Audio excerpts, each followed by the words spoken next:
welcome once again to New Ambassadors Interview Series. I'm Todd Butera, and this is our second installment of our James Lipton-like get to know the cast of characters with new ambassadors. So we're going to begin. Today we have David Michael KIRBY. David, hey, there you are. I'm gonna get this on you so I see you. I don't know why it's doing that to me, but I'm gonna get it. There we are. Yeah. Now, you've been with the company, I think, since the very beginning, right? That's correct. Yeah, no, I was one of the first people David invited to the very first lab 2 years ago. And now, you're a playwright, actor. Do you consider yourself more one or the other, or is it like a combo of both? I think maybe about the time this started, I would have thought I was more of an actor than a writer. Okay. But I have since written and had produced by New Ambassadors my very first short play. I was in that. Fear Fest. And yes, that's right. You were in it and did a fabulous job. So I think I'm more of a combination. I would really like to try some directing. Okay, cool. Yeah, that's wonderful. Yeah, no, I'm considering. I think of myself more as a multi-hyphenate these days. Okay. Interestingly, well, I mean, that's going to be into something. It's interesting also that I know we're supposed to go our questions, but your work is very, it can be a little bit dark, on the darker side, which is interesting, which I love. I love that. Comical often, but also with a dark undertone. Has anyone ever told you that before?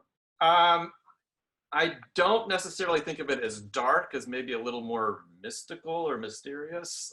Okay. Not dark in a Grand Grignol way. Not like that. We're not like no. Yeah, no, I've definitely been told that. A lot of what I write tends to have kind of a Twilight Zone vibe. Yes. There's usually some sort of message, though I don't necessarily intend to write it with a message. It's just when the story starts unfolding, I discover things. Yeah, but it's the fun of also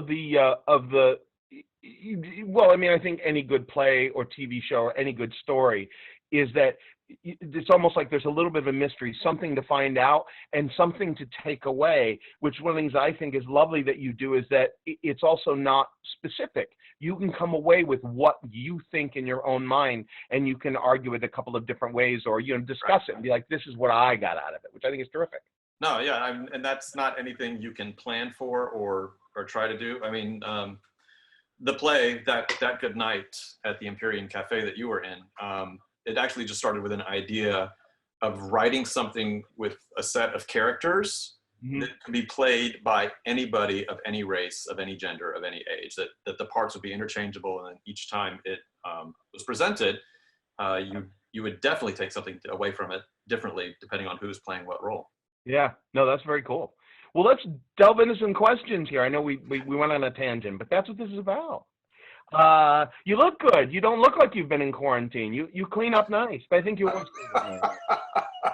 Oh, if you had just seen me a few hours ago, it was my first shower in a week and my first time shaving in probably 2 weeks. So yeah, I cleaned up for this. Wow. I trust you change your underwear daily. Oh, yeah. Oh, good. That's good. That's what's important, clean underwear. My mom always told me. Sorry if you didn't shower, but at least if you had clean underwear, they're like, well, he made some sort of an effort. All right, so number one, when did the acting bug or the performance bug bite you? How long ago was that? Was it always been there? I kind of think it's always been there. My mom tells this story about a time when this was before I was 5 or so, and there was an opera singer on Mr. Rogers, and I turned to her and I said, that's what I want to do when I grow up. Wow. I don't remember this.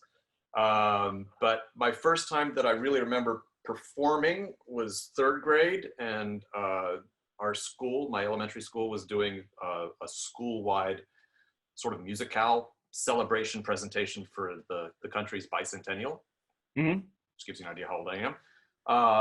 And I remember I had a solo. It was the first time I remember doing that, and I remember my shiny white patent leather shoes. Those are the 2 things I remember for that. But the real acting bug started when I moved to the town where I consider my hometown, where I grew up, they had a summer theater program for kids. And the music director, or the director of the program, also wrote her own musicals and stories. And the first thing I did with them was a science fiction musical it's wonderful. I mean, I've been trying actually to get in touch with her to get it done again up here for a wider audience, because it has so many messages and things that resonate with what's going on today. Wow, that sounds great. She's thrilled that I've made my life in New York and as an actor and a writer, and it's just wonderful to be in touch with her. Very cool. Very cool. All right. Great. Question 2. Well, I should actually follow that up. That's also the first time I wrote something. Oh, wow. I was 12, and I partnered with my girlfriend at the time, and we wrote a musical based on the toys left in the toy shop on Christmas Eve, and it was paired with it was a double header. It was A Christmas Carol. So half the group was doing A Christmas Carol, the other half was doing this musical, and I didn't write the music. The music director Vani did, but wrote all the lyrics and the story. That's really cool. That sounds like a great idea, actually. Yeah, it was fun. Yeah, seriously, that's a neat idea. Cool. Great. On to question 2. How did you get involved? Well, we kind of covered that in the beginning, but you got involved with New Ambassadors with David, right? He invited you? Yes. No, I mean, I can clarify. I mean, I met David through another co-founder of New Ambassadors, Carla Briscoe. Carla and I both went to Atlantic, and we were in a production together that featured all Atlantic alumni, about 8 or 9 years ago. And she invited me to a reading of one of David's plays. Actually, I saw Carla in David's play Providence a couple years before that, and I didn't meet David then, but then Carla was doing a reading of David's play Irregulars and invited me to take part in that. And David and I really hit it off right away, became fast friends. Funny, I met you the same time because I was in both of those. You weren't there that day, were you? Oh, well, I mean, I was in Providence. Yeah, but I didn't meet you then. And no. And then did you go to the reading where it was staged? No. This was in Carla's apartment with some other people, Jeffrey Voss and. Oh no, I didn't do that one. That one I did not. It was that one. I didn't do that one. Yeah. So and David and I, we ended up. Jeff is actually the one who told us about the playground experiment, and so we got involved with the PGE about the same time. And so we've known each other for a while, and so I was really honored when he asked me to take part in that first lab. Cool. All right. Next question. Now we're moving on to what has been your experience with the company so far? I mean, you've acted, you've written a lot of stuff, right? Yes, I've even assistant directed the play David did for Blurring Boundaries. But it's just been an amazing experience. I find New Ambassadors to be really a tight-knit community of artists of every kind, really. Artists, I mean, actors, writers, musicians, directors, and we don't have to talk about the crazy people. But that's all part of what makes a family. And I really have found New Ambassadors to be kind of like a family. And I always refer to them as one of my tribes. We have to have a crazy person, at least a couple, because you have to have something to talk about at Thanksgiving. This is true. And it actually, being part of New Ambassadors helped fulfill a dream of mine, a long-time dream of mine. Since I graduated from acting school, I always wanted to be part of starting up a theater company. And so to see this happen now has just been wonderful. Cool. Where did you go to school? Where did you go to acting school? Atlantic. The Atlantic Company. Okay. Yeah. Now it's just Atlantic Acting School. I think at the time I went, it was the Atlantic Theater Company Acting School. And I did what was then their 2-year conservatory program full time. And definitely one of the best moves of my life. Wunderbar. All right. On to the next question. I love this one. What is your dream role, dream job, dream play? What is the thing that you have one? Not everybody does. I have for dream role, I actually have 2 answers. Okay. So do you want the unconventional or the conventional one first? Give me both, but I think the outlandish one is best to start Okay, with. so the traditional answer to that question is a role that's already been created, and that so I have two. I have a musical role and a dramatic role. And the musical role, I would love to do Buddy in Follies. Oh, that'd be great. Yeah, that's a great role. I love Sondheim, and actually any Sondheim would be a dream role, to be honest. Yeah. And then James Tyrone in Long Day's Journey into Night. I think I always wanted to do Edmund. Of course, I've outgrown that part now, and so looking to the future, I love that play. Those are great. Both great roles. Yay. As for the unconventional answer, my dream role is actually, I would say, one that hasn't been written yet. I would love to have the opportunity to create or originate a role that makes its mark in both culturally and in literature. I think that would be kind of exciting. I've been fortunate enough to originate a couple of roles where the plays are published. One of them in particular is done all over the country, usually by high schools and colleges. And, you know, it's kind of cool to have my copy of that book and my name is in there. So we would know? Spoon River Project. Oh, yeah. So I did the New York premiere at the Greenwood Cemetery. Oh, that's amazing. That's really cool. Yeah, it was really neat. That's an experience. Yeah, and if anyone who's never visited, I know it's an odd place to go, and especially talking about a pandemic, but Greenwood Cemetery is really beautiful architecturally. Also, I believe it's, wasn't it the same guys that did Central Park laid it out, I believe. Olmsted and Wall, I think. Yeah. Calvert Vaux. I don't remember that for sure. I know that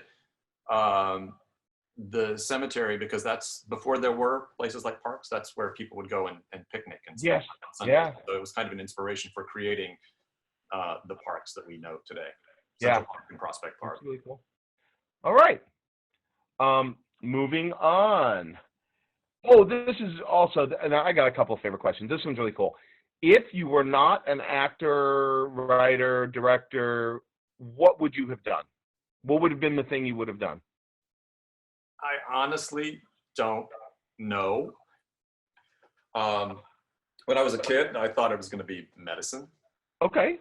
I thought I would do that, but I ended up, I don't know, because I majored in voice. So the opera thing was not far off. No, and actually one of the best roles I've ever done was Papageno in Magic Flute. That's an amazing role. Still one of the most amazing experiences I've ever had. And just last year, I saw a video recording of it, of that performance from 30 years ago. Oh, that's for the first time. And it was for a college production, it was amazing. It was really, really good. I was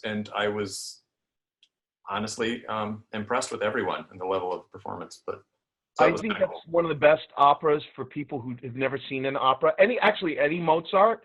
And the main reason is because it is funny. It's almost like we know the play Amadeus isn't based in fact. But when they talk about, I love that part where he goes, you know this tune, bum, bum, bum. And the guy goes, yeah, bum, bum, bum, bum, bum. That's what I think is great about Mozart's operas, because you will invariably, no matter which one you see, right, there will be music you know. Isn't that weird? I mean, and because really compared to Wagner or anybody else, he wasn't as big a deal for his, I mean, he was a big deal for his operas, but still, there's people that did more operas, yet we know Mozart's music. Right. That's kind of neat. All right. So I still didn't answer your question, which was what would have been my alternative career, because I ended up after that voice, I ended up stumbling into a corporate career with AT&T for 11 years. And while there, I still wasn't sure what I wanted to do, but I was going into toward public relations. And so was there something you really liked? I mean, I'm saying is like, was there anything that you had a little bit of a passion for as well, and you thought, well, if I don't act, I'll do this? No. Okay. No, and no. I always wanted to be an actor. From a time of watching the Tony Awards, must have been in the early 80s, but I just remember seeing, I think it was Kathy Rigby as Peter Pan in a scene where she flies out over the audience, and just to Yeah. watch the faces of the audience as she's doing that and to create that kind of joy, I was like, I said, that's what I want to do. That's really what I do. And to me, it's a kind of magic. And I love that whole mystical aspect of it. Well, I think we get to play act every day, which is what's wonderful. Any sort of creativity thing, I think, is, if you can do it, I think we're blessed, because you can actually do something that really fulfills you. Not to say that doctors and people like that, I'm sure that fulfills them as well, or you wouldn't do it. You know what I mean? Right. No, I still am fascinated by medicine. And I think about a woman I know who went to med school when she was 54 or 55. Wow. And so that was a dream deferred, but she finally got to do it. I was leaning towards the creative writing. I was leaning towards public relations because it was a place that would allow me to write, which I always enjoyed. That's great. All right. Almost the last question, but what is, and you may not have one, but do you have a favorite experience with new ambassadors? Wow. Give me more than one. Overall, ultimate. Oh, I can speak generally, and as a teacher of mine at Atlantic, you say generally, which is the enemy of all art. But generally, I'd say the camaraderie and the encouragement shared by each and every member. I think that's something that's rare in companies, and maybe it's because we're still in a honeymoon sort of phase in these first 2 years, but it's a kind of love and support that I don't think I could ever take for granted. As far as a specific experience, honestly, having written a short play and seeing it on its feet, produced in a New York theater just off Times Square, it's definitely been a highlight of my career so far. That's great. Wonderful. Very last thing. When was the last time you ate a leafy vegetable?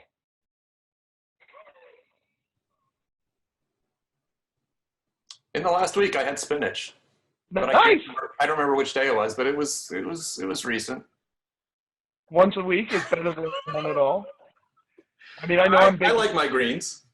Yeah, I'm baking cookies. Everything that I can put in my mouth that's unhealthy, I'm like, yes, I'm eating this.